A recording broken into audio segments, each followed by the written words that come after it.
page 542 et 543 ka tafsir al-Qur'ana de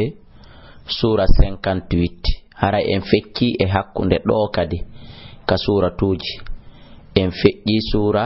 54 en heddini kadi sura 54 ka sura 58 ɗo en fuɗɗike feccere ɗimmere nde suratul mujadalati madaniyatun. Bismillahir rahmanir rahim. qad sami Allahu gomɗi Allahu on nani qawla lati kongol o ɗo sonnajo ɗum woni khawlatu tujadilu kam no wenje fi zawjiha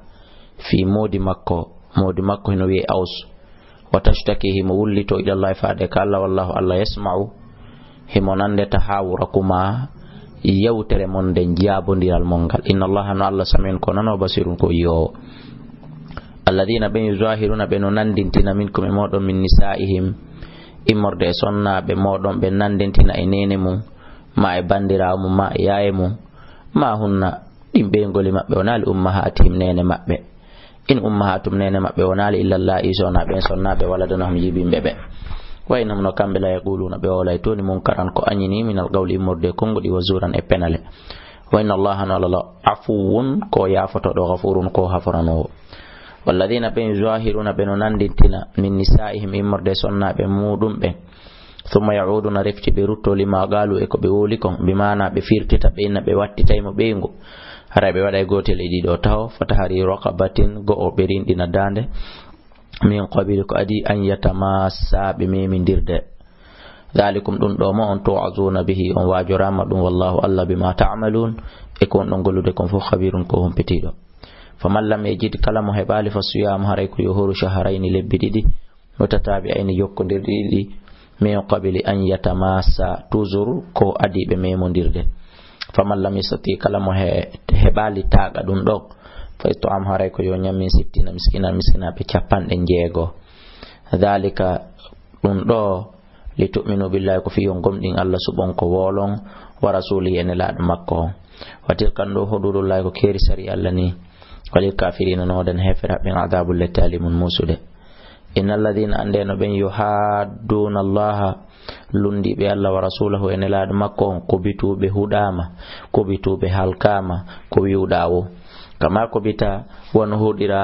ma no halkira alladina ɓe min qabli maɗitiɓe ɓe wagad anzalnagum ɗimen jippini ayatin ayaje bayyinatin ɓanginaɗe walil kafirina noden hefera ɓen adabul lati muhinun hoynayde ɓe.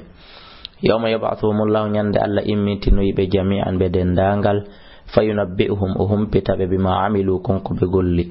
ahsahullahu ndaru Allah hino konti foppo kañum mari wa nasuhu kamɓe ɓe yejjiti ɗum wallahu Allah ala kulli shay'in dow kala hunde shahidun ko seediɗo wayliten. alam tara ka yali anna Allah wonde Allah ya'lamu himo andi ma fi samawati konkon ka kammuli wa ma fil ardi konkon ka leydi ma yakunu latata ko min najwa immorde condi salasatin tato illa huwa sonako kanko Allah rabi woni nayoɓe maɓɓe kamɓe wonɓe sonodirde ɓen wala khamsatin wona njo illa huwa sonako kanko Allah sadisu mun jeegabo maɓɓe on wala adana wona ko ɓuri fanɗude min dhalika e ɗum wala akthara wona ko ɓuri ɗuɗude illa huwa sonako kanko Allah ma'ahum wonde maɓɓe aynama kanu kala kaɓe laati thumma yunabbi'uhum reftele o humpito yeyɓe bima amilu ko ɓe golli kon